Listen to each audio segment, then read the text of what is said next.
नमस्कार। हाँ, आज कई अहम बातें हैं, नियुक्तियों से लेकर अर्थव्यवस्था और अंतर्राष्ट्रीय व्यापार तक। बिल्कुल। और कुछ हैरान करने वाली व्यक्तिगत कामयाबियां भी हैं।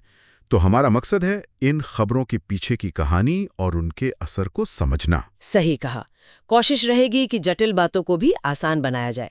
चलिए शुरू करते हैं। ठीक है, तो सबसे पहले कुछ महत्वपूर्ण नियुक्तियां देख लेते हैं। केंद्र सरकार ने आईपीएस अधिकारी संजय सिंघल को एसएसबी का नया महानिदेशक नियुक्त किया है। हाँ, एसएसबी मतलब सशस्त्र सीमा बल, हाँ जो नेपाल और भूटान बॉर्डर पर तैनात रहती है। जी, और संजय सिंघल जी 31 दिसंबर 2028 तक इस पद पर रहेंगे। इससे पहले वो बीएसएफ में स्पेशल डीजी थे। अच्छा, और खेल जगत से भी एक खबर है। हाँ, क्रिकेट से जुड़ा एक बड़ा नाम अब बिजनेस की दुनिया में, महेंद्र सिंह धोनी। वो डिजिटल बीमा company echo technologies and services से जुड़ गए हैं। अच्छा, सिर्फ ब्रांड एम्बेसडर? नहीं सिर्फ ब्रांड एम्बेसडर नहीं, बल्कि रणनीतिक निवेशक भी बने हैं। ओहो, ये दिलचस्प है। मतलब अब सेलिब्रिटी सिर्फ चेहरा नहीं, पैसा भी लगा रहे हैं। बिल्कुल, ये ट्रेंड बढ़ रहा है। चलिए अब जरा अर्थव्यवस्था की तरफ मुड़ते हैं। आरबीआई ने एक अहम फैसला लिया है। हाँ, मैंने भी पढ़ा। ये वैकल्पिक निवेश कोष मतलब एआईएस को लेकर है ना? जी हाँ, बैंकों और एनबीएफसीज के लिए एआईएस में निवेश की सीमा तय कर दी गई है। क्या सीमा है अब? अब कोई भी एक रेगुलेटेड एंटिटी मतलब बैंक या एनबीएफसी किसी एक एआईएफ स्कीम के कुल फंड का 10% से ज्यादा निवेश नहीं कर सकती। और सभी मिलकर? और सभी रेगुलेटेड एंटिटीज मिलकर 20% से ज्यादा का योगदान नहीं दे सकती। ये नियम 1 जनवरी 2026 से लागू होगा। अच्छा, पर इसके पीछे आरबीआई का मकसद क्या है? मतलब क्यों जरूरत पड़ी इस नियम की? इसका मुख्य उद्देश्य है, जैसा कि बताया जा रहा है, एवरग्रीनिंग को रोकना। एवरग्रीनिंग यानी वो जो पुराने खराब लोन को छुपाने के लिए और पैसा डालने का तरीका होता है एआईएफ्स के जरिए। बिल्कुल वही। आरबीआई को लगता है कि इस रास्ते का गलत इस्तेमाल हो रहा था, जिससे बैंकिंग सिस्टम में जोखिम बढ़ रहा था। तो ये वित्तीय स्थिरता के लिए जरूरी कदम माना जा रहा है। समझ आया। मतलब सिस्टम को साफ रखने की कोशिश। हाँ। अच्छा, अर्थव्यवस्था से जुड़ी एक और खबर है। आईएमएफ ने भारत की जीडीपी ग्रोथ का अनुमान बढ़ाया है। ओहो, कितना? अगले 2 वित्त वर्षों यानी FY26 और FY27 के लिए इसे बढ़ाकर 6.4% कर दिया है। ये तो अच्छी बात है। पहले कितना था अनुमान? पहले ये क्रमशः 6.2% और 6.3% था, तो बढ़ोतरी हुई है। हालांकि ये आरबीआई के अपने 6.5% के अनुमान से थोड़ा कम है। फिर भी ये दिखाता है कि वैश्विक संस्थाएं भारतीय अर्थव्यवस्था को लेकर पॉजिटिव हैं। शायद आरबीआई के ये कदम भी इसमें भूमिका निभा रहे हों। हो सकता है। वैसे अर्थव्यवस्था से जुड़ा एक और आंकड़ा सामने आया था जो थोड़ा चौंकाने वाला था। कौन सा?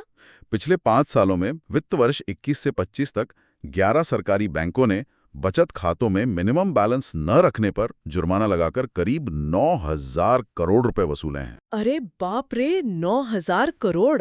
ये तो बहुत ज्यादा है। हाँ, लेकिन अच्छी खबर यह है कि एसबीआई ने तो मार्च 2020 में ही ये शुल्क हटा दिया था, और कई दूसरे बैंक भी अब मतलब वित्त वर्ष 26 की दूसरी तिमाही से इसे खत्म कर रहे हैं।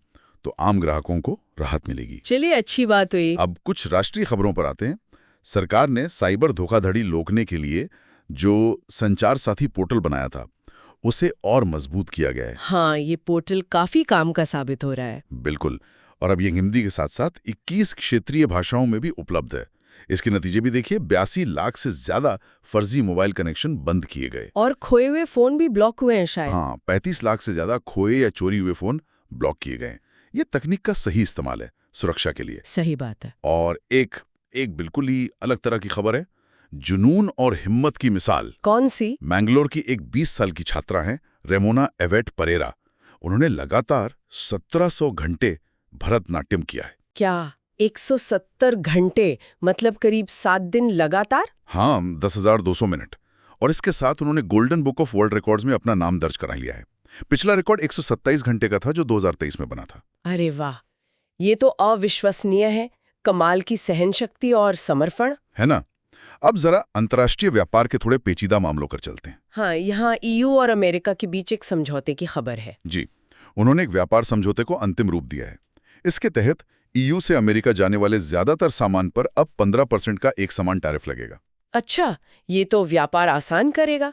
लेकिन क्या सब कुछ ठीक हो गया? नहीं, यही एक पेंच है। स्टील और एल्यूमिनियम के आयात पर जो भारी 50% टैरिफ था, वो जारी रहेगा। ओहो, मतलब कुछ संवेदनशील सेक्टर्स अभी भी सुरक्षित रखे गए हैं। संरक्षणवाद पूरी तरह खत्म नहीं हुआ। बिल्कुल। इस डील में ईयू की तरफ से अमेरिका में $600 बिलियन का निवेश और अमेरिकी ऊर्जा पर 750 बिलियन खर्च करने का वादा भी है। लेकिन भारत के साथ अमेरिका का रुख कुछ अलग दिख रहा है ना? हाँ बिल्कुल, अमेरिका ने भारतीय आयातों पर 25% टैरिफ लगाने की बात कही है। और वो रूस से रक्षा और ऊर्जा खरीद पर जुर्माने की बात भी थी शायद? जी हाँ, उससे जुड़े संभावित जुर्माने की भी।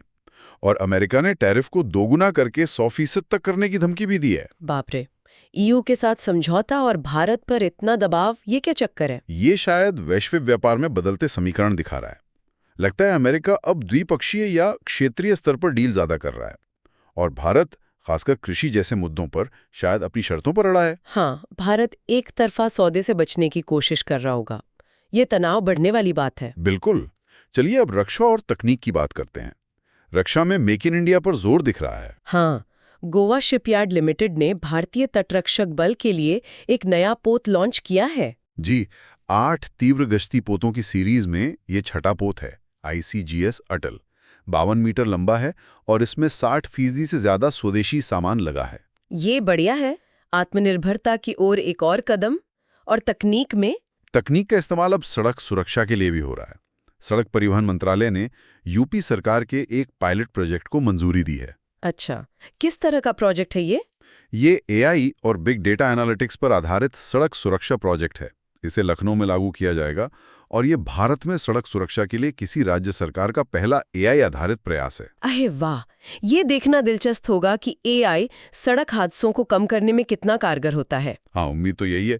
अच्छा, अब साहित्य जगत से एक अच्छी खबर। गीतांजलि श्री जी के बारे में है क्या? बिल्कुल, हिंदी उपन्यासकार गीतांजलि श्री ने पेन ट्रांसलेट्स अवार्ड 2025 जीता है। किस किताब के लिए? उनके लघु कथा संग्रह वंस एलिफेंट्स लिव्ड हियर के लिए। इसका अंग्रेजी अनुवाद डेजी रॉकवेल ने किया है। वही डेजी रॉकवेल, जिन्होंने रेत समाधि का अनुवाद किया था, जिसके लिए उन्हें अंतर्राष्ट्रीय बुकर पुरस्कार मिला था। जी हाँ, वही। ये भारतीय साहित्य के लिए एक और बड़ी उपलब्धि है। निश्चय ही। और खेलों से भी कुछ खबर है? हाँ, संक्षेप में, जर्मनी में FISU वर्ल्ड यूनिवर्सिटी गेम्स हुए थे।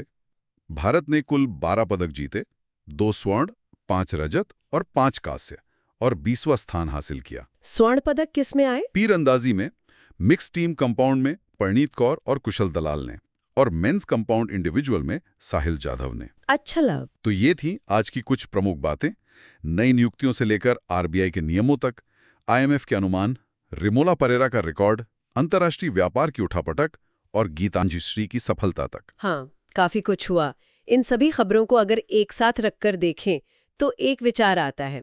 हम देख रहे हैं कि कैसे तकनीक, चाहे वो साइबर सुरक्षा के लिए संचार साथी हो या सड़क सुरक्षा के लिए AI, समस्याओं को सुलझाने के काम आ रही है। हाँ, ये तो है। तो सोचने वाली बात यह है कि भविष्य में ये तकनीक हमारे रोजमर्रा के जीवन और शासन के किन और अनछुए पहलुओं पर सबसे गहरा, सबसे बड़ा असर डाल सकती है। इस पर विचार किया जा सकता है।